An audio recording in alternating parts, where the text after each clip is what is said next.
jàkkaarloo amul ay duus amul dara kon loolu jot na tey ngeen taxaw am fulla ak fayda ànd ak président Macky Sall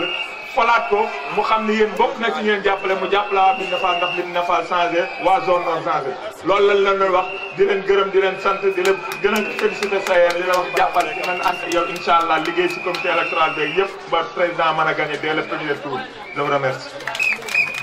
mooy président Macky Sall mi nu bëgg a jàppale falaat ko au premier tour lan moo tax ñu war a tànn président Macky Sall bàyyi ñeneen ñiy laaj. beneen bi ci ëpp solo nag mooy ñun ñu nekk fii na ñuy def ba gagné jox président Macky Sall bëgg naa ndax su ma toogee fii ci Médina Fall ñëw ki woote tudd Sayer mu doon koo xamante ni nii su ma dee wax ci moom day mel ni ñi fekke sunu ndaw fii li ma daan farak moom di fubal moo tax ma tax di wax parce que toujours damaa musa farak moom pour ñuy gagné kon la nga daan def ci bi ngay ndaw parce que ñoom Cheikh Ndoye ñoom ak yi ñoom Malick Sène duñ bàyyi may wax saa yu ñu fareek Sayer rek fii dañuy gagné kon faraak Sayer fii dal na xel. beneen bi mooy xel dal na ndax en 2009 ki ma njëkk a allié ci politique ànd ak moom di xëcc dara ci Thiès. kenn la muy l'honorable député Abdou Mbow lu nas 2009 ñoo ko nasandoo kon su ma ñëwaatee 2019 yàlla may ñu àndaat fii mu ñëw ñi day nas fii ci sama koñ xel day dal. beneen bi mooy su ma doxee di gis ay ndaw yoo xam ni danoo ñëw may waxtaan ak ñoom ñu ni ma dañuy liggéey ci saxaar gi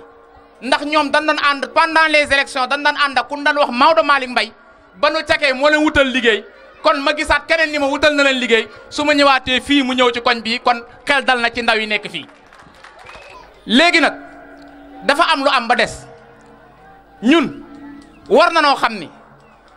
Maodo Malick dama la doon wax ñi la ginnaaw semaine yële ñu dajee ma ni la bëggatuma ngay wax kenn kii wax ni gëm sa bopp la tuddee boppam muy candidat. ki bëggoon a nekk candidat wax ni dafa gëm sa bopp gëm boppam ma ni Maodo yow yaa tudd gëm sa bopp effectivement kenn jëlu ko ci yow kee gëmm la def boo xoolee ni mu ko bindee sa gëmm la ma ni ku gëmm moom doo gis yoon wa ngay jël baaxut kon la ma ko waxoon moom Maodo Malick gëm naa ni candidat boobu ñu naan Bougane Gueye dafa gëmmoon ba gisul kon tey yoon wa mu jëloon baaxul kon ñal wi la jëloon kon ku gëmmoon ak ki gëm boppam mooy dund ba léegi mu ñëw mooy nii kon ki gëmmoon gisul te ki gëmmoon dégg naa ko keroog mu taxaw ca place de la nation di wax naan daa bëgg a faxas man ko dangaa juum ndax bokkoo dangaa war a faxasu ci mbir mi waaye woo amoo koy faxas kon na faxasu beneen bi ci des mooy ñi nga xam ne ñoom lañ àndal danoo waxoon ni au début 27 candidats lañu te léegi fi mu toll nii neneen 7 ñoo war a bokk 20 bokkuñu ma jàpp ni kon Abdou yow boo xoolee 7 yi nu wax am na ñoo xam danoo cëkkale woon juróomi ñoo mat la woon ñi des cëkkale ñu yóbbu leen kon 7 yooyu noonu boo xoolee kenn ku ci ne bu lay wax sa 1% la lay laaj moom nga déposé wala 0,8 am na ñoo xam danoo cëkkale 0,081 yooyu wala 89 lan am kon ñooñu boo jëlee ñooñu génn ci président la Macky Sall nga ñëw jël 20 yi nga xamante ni ñoom da leen a faxas mooy ñi faxas ñi nga xam danoo jëwoon danoo faxas 20 yooyu boo leen jëlee boole ci ñi 4 yee ñuy wax nangam ñu ay 24 matuñu sax 24 ñooñu jouru 24 février sax leen ëpp ñooñu matuñu 24 boo leen boolee li ñuy am kon jàpp leen ni président de la république mën na gagné ci 76% au premier tour loolu xel da koy nungu parce que ñoom ñëpp matuñu 1%. donc fu mu nekk nii boo xoolee ñoom ñi war a faxasu ñoo fi taxaw di des kon jàpp leen ni xel dafay nangu fi ñu toll nii su ma gisee ku mel ni Mame Adama par exemple maître Mame Adama que je respecte qui disait que ni dafa bëgg a bokk ci élection ak ñeneen ñooñu bu nu demee tey ba xam nañ ni mënuñoo dem honnêteté intellectuelle am na c'est vrai xam nañ ni mënuñoo dem ñoom ñu dem di seeta leneen lan la ñu ni dañoo bëgg a def pause li ma leen gisee ñu koy def ma effectivement dañ doon jël ay pose photo ndax photo Khalifa Sall ak côté Karim Wade mi ngi ci biir kon ñeneen ñu bëgg ñoom ñu affaire sécurité sunu ministre am na ko ba pare parce que force de l'ordre yi fi nekk ñoom ñooy sécuriser suñu élection kon ku waroon a nekk candidat jóge fa bay xëccoo ak ministre bi naan ko may organiser wu ma may indi sécurité ñoo ko indi wax pause ñooñu jàll nañ wàcc nañ ñal wi kon na xel dal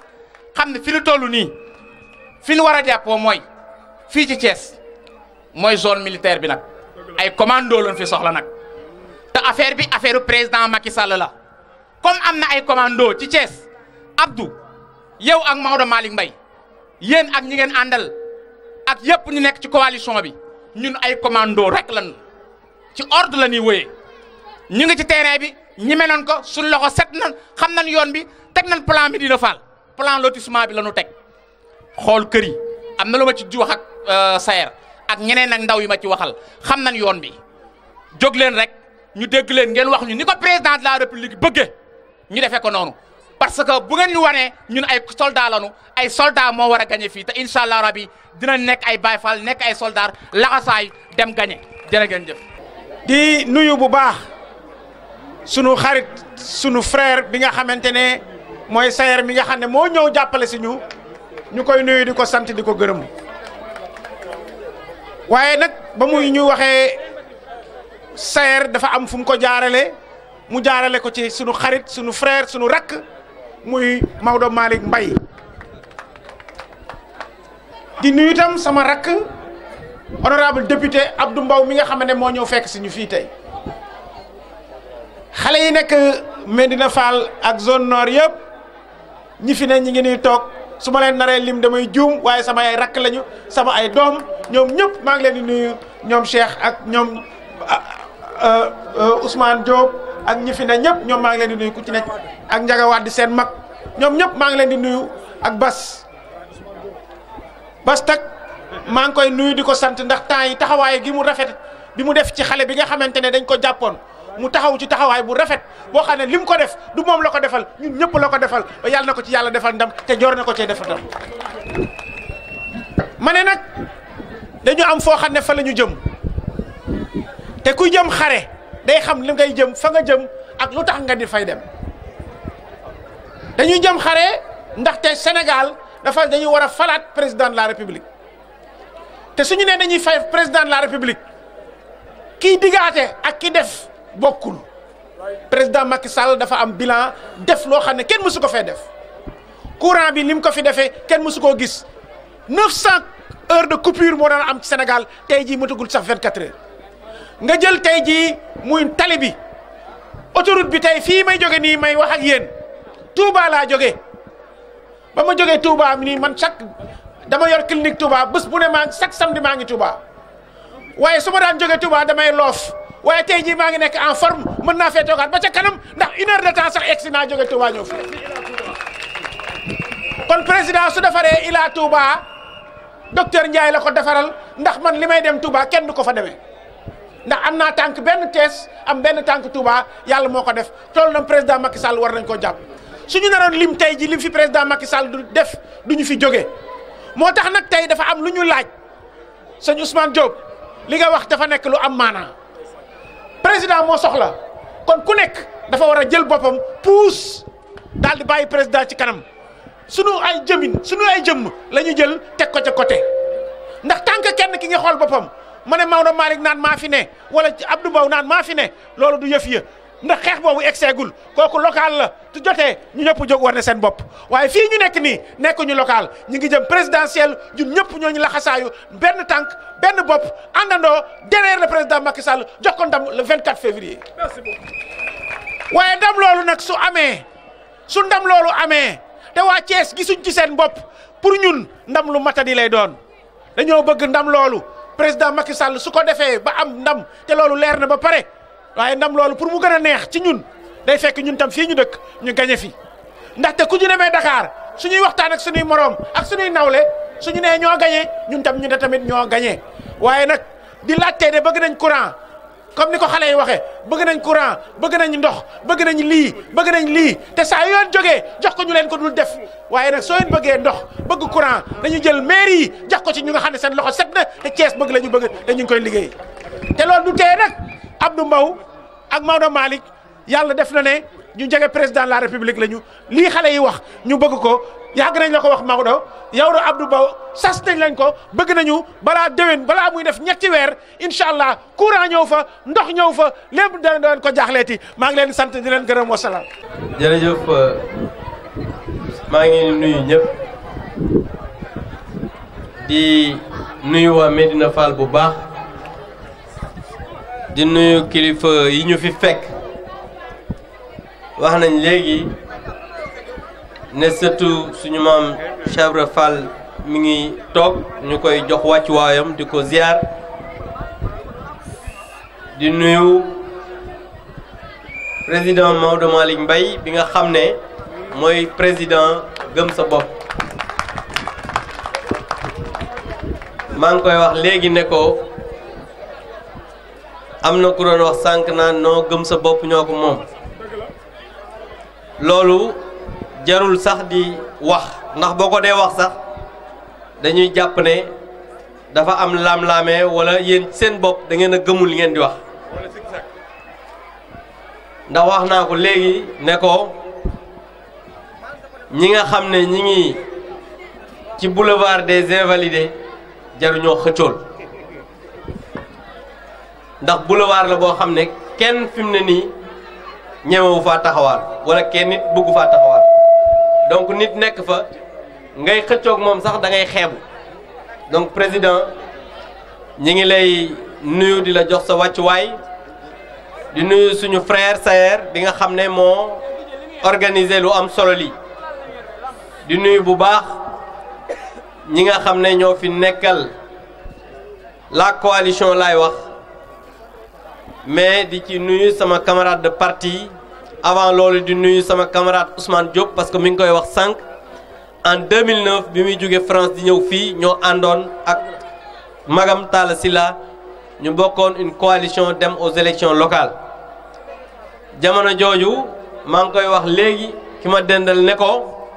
malheureusement ou heureusement benn liste la ñu déposé woon au niveau de la proportionnelle parce que amuñu woon conseiller yu mat parce que dañoo wër ba sonn waaye ku bëgg a ñëw bokk suñu liste dafa jafe woon donc ñu ne ah comme lii la ñu am rek nañu dem ak ku ne li nga am ngay duggee marché ñu dem déposer au niveau de la proportionnelle di nuyu bu baax sama camarade de parti Ndiaga Wade su ma ko waxee yóbbu na géew ñëpp ñi nga xam ne ñoom la àndal di nuyu sama rakk Lamine Ngom ñoom Ibou comme ni ma leen waxee jarul may lim su ma waxee ki nga xam ne mooy waaw seen kilifa comme ni ñu ko waxee day yóbbu géew ñëpp donc di wax ne yii dafa am solo ndax politique yëngu-yëngal la politique soo ko dee def da ngay dem sur le terrain di organiser wu di waxtaan ak nit ñi di leen wax li la tax a jóg ndax sànq maa ngi wax ne Sayer est-ce que mus na def politique ñu ne ma déedéet fii nii ci goxam tey jii bu ñëwee ñi mu dëkkal seedeel ko seede yu am solo yi ñun dañuy am yaakaar ci moom te di wax nag li nga xam ne moom laa la ñemee digal pas ci ku la ëpp expérience politique pas ci koo xam ne moo la mag pas ci koo xamante nii moo la ëpp ndomba tànk mais ci koo xam ne au moins taalibe la ci li nga xam ne moom lay doxale rek ci politique comme ñëpp mooy ñi nga xam ne fekk nga leen fii waxuma APR lañ nekk feneen ak feneen di jàppale président rek àndal ak ñoom ngeen di jàppandoo di dóorandoo ñi nga xam ne it ñoom nga fi fekk ñuy jàppale président Macky Sall ñoom it ñu xam ne yokkute ñëw na ci ñoom ndax fii nag bu ñu waxantee dëgg rek élection locale yi passé jël yi gën a metti fii lañ ko amee loolu nag su amee nga gis ne am na yokkute yow da ngay xam ne lii kat man la ñëwal sànq Ndiaga wax na ko loolu bu fekkee ku ci nekk muy yow di ñoom ñu ngi doxalee noonu mun leen a wéet sànq am na ku ma dégg muy wax ne président moo soxla dañoo war a ànd dóorante bi xeex bi élection locale la loolu ay waxu caaxaan la rek ndax élection locale yi bu ñu dóorantee xeexaat ñun ñëpp ay perte on était parti aux élections locales en 2014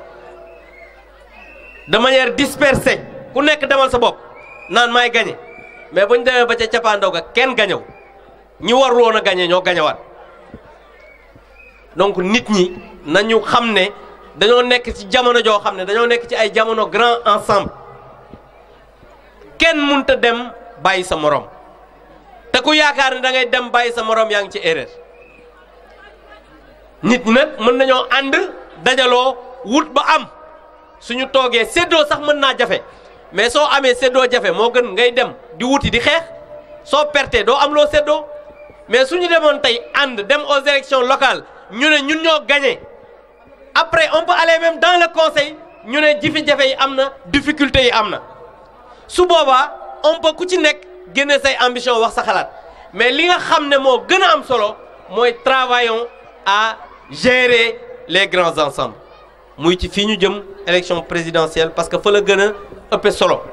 ndax benn nit moo soxla comme ni ñu koy waxee mooy ki nga xam ne jàpp nañ ne 2012 ak léegi fii ci dëkk bi parce que ñun yéen ñi ñuy waxal dañ leen di wax ne 2012 ak léegi président Macky Sall def na nangam am na ko wax ne ceeb yokkul dëwlin yokkul essence yokkul suukar yokkul meew yokkul lépp loo xamante ni produit de première nécessité la 2012 ak léegi yokkul mais kooku suñ nee la war nga koo mën a joxaat boo dee gor war nga koo joxaat beneen bi mooy ici fii ci dëkk bi di Thiès ki nga xam ne yàlla nattoo woon nañu ko li mu fi def mooy li fi amoon na ko su néew stade mu toj cinéma amitié mu toj université bi mu toj président Macky Sall ñëw diggante 2012 defaraat auditorium defar fii soriwu leen ngeen gis ne am na ay étudiants yoo xam ne léegi dañoo dëkk fii ci Balabé muy campus social ISEP soriwu leen bu ngeen génnee fii di dem Tivaouane ngeen gis fa ISEP ñu ne li nga xamante ni mooy stade bi fii ak lu matul weer dinañu ko inaugurer donc kooku jàpp nañ ne ñun nit jàqal nañu moom mu defaral ñu bu ñu dee gor war nañu ko mën a joxaat deuxième mandat li ci des nag mooy dox ak wax parce que dafa am mag mu doon politique ne ma politique du dara lu dul dox ak wax dox bi mooy dox dem ci nit ñi wax leen li nga xamante ni moom moo fi am te moom la président naraat loolu fekk ñi ngi koy def yàlla mën nañoo jox ndam ci dëkk bi te jàpp naa ne lii du leneen lu dul dox fa ñu jógee ñëw fii wax ak yéen bu élection yi jotee le 24 février ensemble qu'on donne une majorité au président de la République pour qu'il soit élu au premier tour. Monsieur le président Maodo maa ngi lay sant di la encourager parce que nag politique aussi un homme politique dafa war di dem sur le terrain di organiser wu di wax ak nit ñi man nit ku ma woo ci fukki nit yu mu woo di wax ak ñoom dinaa ci ñëw parce que nag politique aussi noonu la politique du ñëw rek toog jàpp sa ñàmbur di def lu la neex doo wax ak nit ñi loolu ku yaakaar ne noonu ngay def ba jox la dëkk yaa ngi ci erreur donc maa ngi sant ñëpp di gërëm ñëpp wasalaam. Sayer mii def na li ko war Sayer Medina Fall la dëkk xool na ki ko doy muy Maodo Malick Mbaye mi ànd ak Macky Sall mu ne moom lay àndal jàppale ko dama ne ñun ñëpp dañ ànd jàppale ko maa ngi leen di bëral ne tout le mouvement gëm sa bopp est là derrière nous maa ngi gërëm ñëpp sant ñëpp. kon jeex na nee na carte yi indi nañ ko ci commission bi ci terrain bi bii ñuy jëlee sunu complexe bi carte yaa nga fa dem leen ngeen jëri carte yi teel a taal teel a voté ji jigéen ñeeg góor ñeeg ñëpp jëli leen carte yi votel Macky Sall je vous remercie.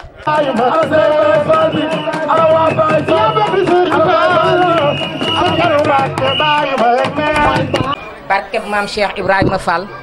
barkeb maam Cheikh Ibrahima Fall barkeb maam Cheikh Ibrahima Fall maa ngi jiital ci nuyoo bi Serigne Khadim Fall mi fi teewal maam Cheikh Ibrahima Fall di ko jox wàccukaayam Fall noo ngi lay ziar bu baax a baax a baax maa ngi nuyu mbooloo mi ñëpp di commencé tamit ci nuyoo bi oustaz Lo mi nga xam ni moo fi imaamu Medina Fall te 5 heures ba nëga ni mu ñëw toog ak ñun pour bis bii noo ngi koy nuyu bu baax a baax du nuyu sama pap Birane Seck mi toog ci kaw turbine bi di ko sant di ko gërëm ndax lu nu nekk rek mi ngi ci di am une pensée pieuse ci sama papa ma nekk Touba nekk àjjana yàlla na ko yàlla xare àjjana moom ak bépp jullit bu fa nekk di am une pensée pieuse aussi ci kenn ku nga xam ne nii il est cher ci man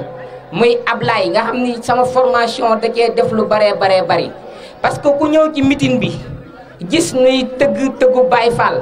di nga ni waa meeting kañ la ci tëgg Baye Fall wuti mais li ko waral mooy danoo perdre koo xam ne nii il est cher ci ñun muy Ablaye Mbaye mi bu Banaar Gueye moo tax nu woon lii dafa mënta ñàkk rek nu def ko moo tax nu woon duñ fi yëkkati dara lu dul xasaayit ak sikarus Maam Cheikh Ibrahima Fall di ñaan yàlla xare ko àjjana. maa ngi nuyu bu baax a baax di beral nuyoo waa Ngent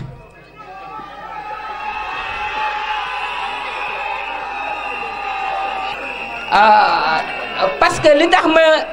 beral leen nuyoo mooy man Kawsara laa juddoo yaroo Médina Fall yàgg naa ci zone yooyu mais Ngent ba ma fa toxoog léegi Tabaski ga laa fa toxu amaguma fa sax ñetti weer ma am mouvement bu ma taxawal dem waxtaan ci ak ñoom ñëpp nun ma foo taxaw dinañ fa taxaw noo njëkk ci meeting bi ñoom ñëpp ni ñëw kon mention spéciale à waa Ngent di nuyu waa Kawsara parce que Kawsara fa laa juddoo mais tamit yaroo ma fa xaw ma fa dara sama yaay moo fa nekk mais ma jóg ñu nga xam ne nii mësunoo nekk ci politique ñi nga xam ne nii mësunoo wax affaire u Macky Sall mais ba ma jógee ñoom ñëpp kenn ku nekk ci la nga nekkoon nga bàyyi ko ni yow foo jëm fa la ñu jëm kon waa Kawsara maa ngi leen di sant maa ngi leen di gërëm. di gërëm waa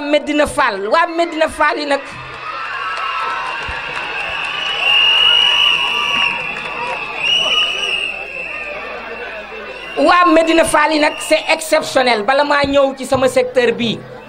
parce que dafa am ñu nga xam ne nii danoo àndoon ak Thierno Alassane Sall di liggéey ak moom ma dem fa waxtaan ak ñoom nunu ma ñoom Thierno la ñuy àndal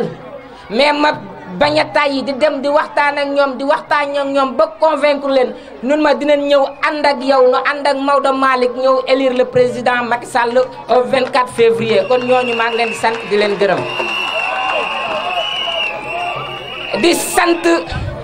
di sant nag daayira Maam Jaara yi muy daayira Maam Jaara Médina Fall bi ak daayira Maam Jaara Kawsara Ngent ak bu Médina Fall muy samay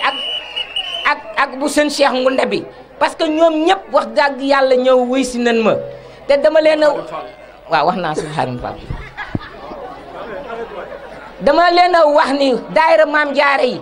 man li may def ci daayira Maam Jaara sama bopp laa ko defal defuma ko pour suma wootee ngeen wuy suma defuma ko pour dara dama koo def parce que dama di Baay Faal bokk ci daayira Maam Jaara yi di ko def di wax au président Maodo Malick Mbaye di ko wax ni mobilisation bii nga gis nii amul kenn ku nga xam ni nii rek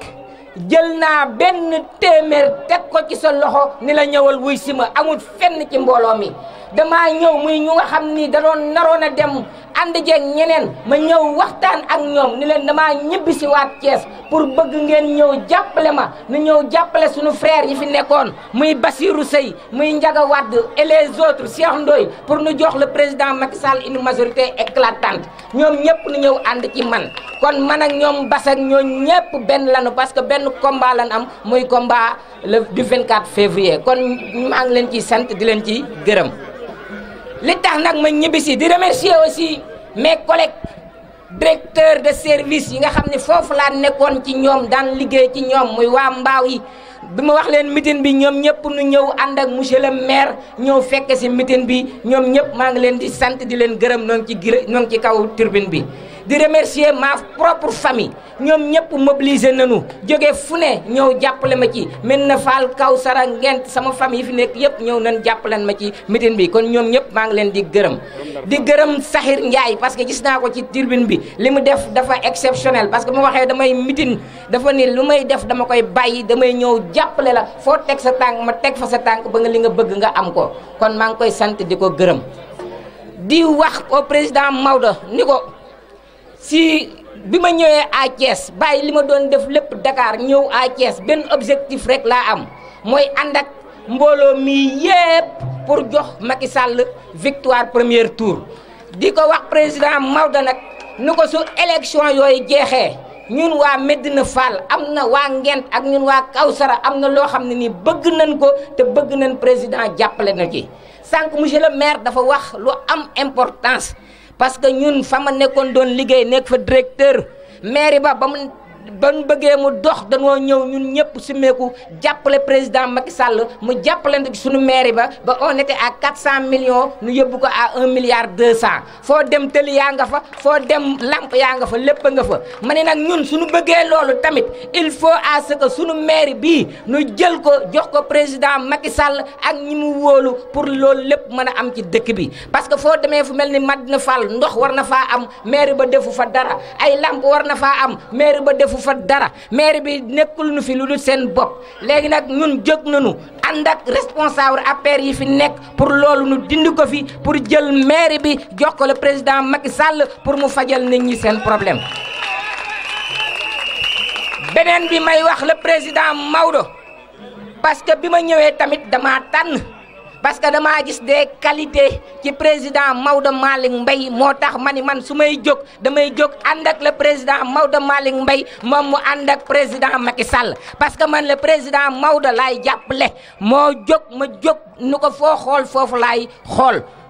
ñi ma àndalit loolu laa leen wax ñun mouvement gëm sa bopp la ñu àndal moom nag président Macky Sall la àndal mais ñun mouvement gëm sa bopp lañ àndal ñëw nu nag pour récupérer ay waa APR di leen fi indi ak yooyu man sama combat mooy dem jël militant yi nga xam ne nekkuñu woon ci benn parti ak militant yi nga xam ne dañoo nekkoon ci opposition bi indi leen nu dooleel ma dooleel ko pour lu nu bëgg nu man koo am. di wax président Maodo nu ko xale yi ñoo ngi fi bëgg a def ay formation mënunoo def ay formation sunu yaay yi ñoo ngi fi bëgg a def ay formation ak insertion yu bari mënuñu koo def. fii nii ci Médina Fall gis nañ fi benn place bu nga xam ne nii état bi moo ko moom danoo bëgg suñu gagné au soir du 24 février président nga jël foofu tabal nu fa benn centre anamo suñu rakk yeeg suñu maire yi ñoom ñëpp du fa mën a dem nu leen fay former nuy am métier loolu noonu la koy ñaan pour nu am ko à Médina Fall su ma waxee Médina Fall nag Ngent ci la bokk Kawsara ki la bokk toute la zone nord parce que espace boobu laa fi gis foo xam ne état bi moo ko moom war nañu koo mën a jël nu tabaxal na ñun tamit centre de formation comme lu ko ñëpp war a amee ñëpp am ko am. beneen bi président Maodo mooy bëgg naan nga jàppale suñu jeune étudiants yi nga xam ne nii am nañu bac mais defuñu dara ci ay formation ni ko président Macky di ko defee ni nga koy defee ci yeneen zones yi nga dugg Médina Fall jàppale ci suñu rakk yeeg ñooñu ñëpp quoi. di wax tamit fi may terminer di remercier waa Angle Rue 2 muy grand yi suñu grand place bi parce que day ñoo nga xam ne nii des docteurs des ingénieurs ñëpp noo ngi fii la ñuy toog di naan café mais kenn mënu leen a yëkkati mais ba ma jógee ni leen man ñëw naa taxaw pour jàppale président Macky Sall ñoom ñëpp dañoo jóg ñëw wuy si ma loolu maa ngi leen ciy sant di leen ci gërëm di bëgg ñoom ñëpp nu tàccul ma leen muy waa Angle bi waa Rue 2 fi may jeexalee mooy ñaari cas président Ngent danoo am ay branchements sociaux yu bari yu nu déposé pour ndoxu robinet mais jusqu'à présent affaire bi dafa yeex nu bëgg nga jàppale nu ci dirigeants yi les dirigeants de la SD et de la SONES pour extension yooyu ak robinet yooyu nu am ko boo demee tamit ci Médina Kaw bu élection yi jeexee nous vous invitons à dire au ministre de l'hydraulique monsieur Mansour Faye que nu bëgg nañu benn forage Médina Fall pour ndox mi gën a doy léegi nag loolu lépp lu koy indi mooy yéen ñëpp ngeen gën a taxaw ci sama ginnaaw nu jàppale waa APR yi Macky Sall gagné à Médina Fall au soir du 24 février je vous remercie je remercie mon frère Ousmane Diop bu baax a baax mon frère Bassey mon frère Cheikh Ndoye di remercier ñëpp di leen sant di leen gërëm wasalaam.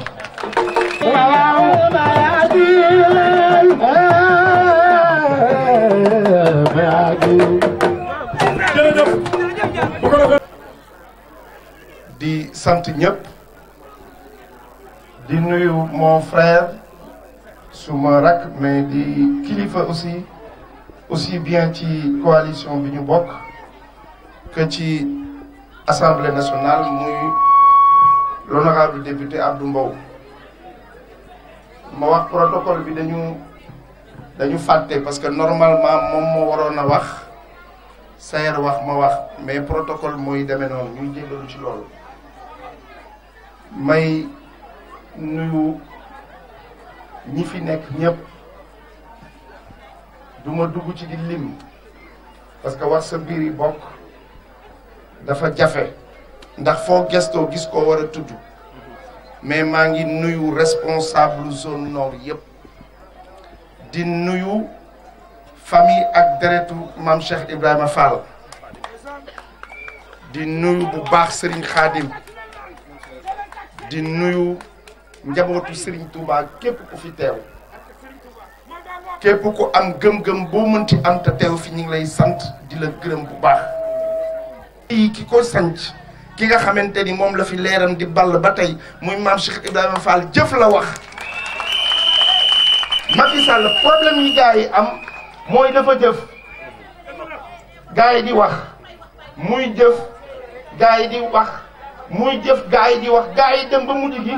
ñu ne ab problème am na nag élection yaa ngi nii di ñëw te bëgg bëre bañ bëre ndax bëre daanu rek fi sës ci opposition bi amul leneen. politique dafa sérieux politique du ay caaxaan moo tax ñi fi ñëw ñëpp xool leen le boulevard des Invalides bi ngay wax honorable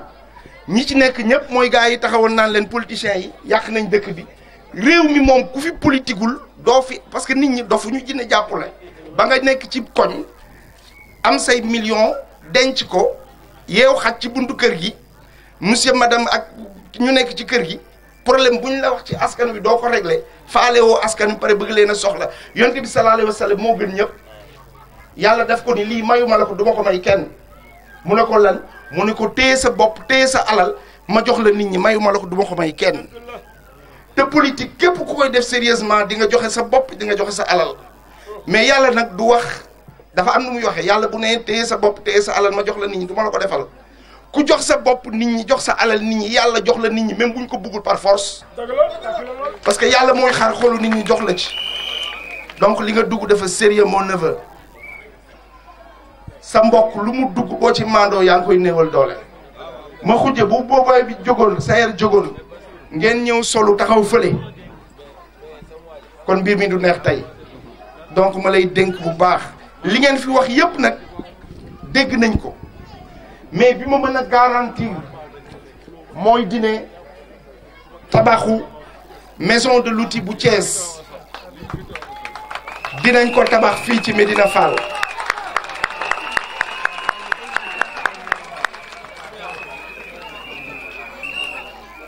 li tax ma wax ko dafa am ku ma interpellé woon ni ma dañuy laaj pour lan Thiès amagul maison de l'outil ma ni 2012 ba léegi bind naa juróomi lettre en tant que directeur général ANAMO adressé ko maire yi maire yëpp seet nañu mais Thiès moo amatul woon suuf fu suuf si dem ak nu suuf si dem nag duma ci wax mais bu dee leer na leen ni am na terrain fii bu état bi moom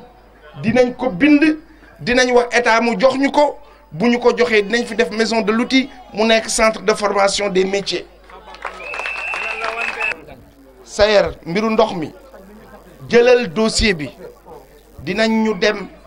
ci président astafurlah ci ministre de l'hydraulique ñu teg ko ci loxoom te xam naa ni solution dina ci am parce que am bu dee branchements sociaux yi dinañ ci mën a def au moins 100 wala 200 branchements sociaux yi nga xamante ni yéenay seet fan lañ koy def. dañuy wax ci kenn mu ko tudd Macky sant Sall ci lan mooy ci jëfam liñ koy bëgg yépp bu président Macky Sall amul woon fu mu teg Thiès dugal fi Promoville ñuy wax mu dugal fi tey ISEP bii mu def ko fi ba pare quand sapeur pompier bi gën a mag ci Afrique de l'Ouest et du centre mu indi ko teg ko ci booru ISEP bi mu nekk ci zone nord kooku mi ngi ñuy bàyyi xel donc ñi ngi leen di wax une fois encore taxaw leen ci ginnaaw Sayer taxaw ci suñu ginnaaw ñun ñëpp ñu dem ci ginnaaw le président de la République Macky Sall liñ ci bëgg ñu am ko ci maa ngi sant ñëpp di gërëm ñëpp. baa ngoog bis baa ngoog le 26 la fan la kër Seye Mbaye soxna Astou Ndoye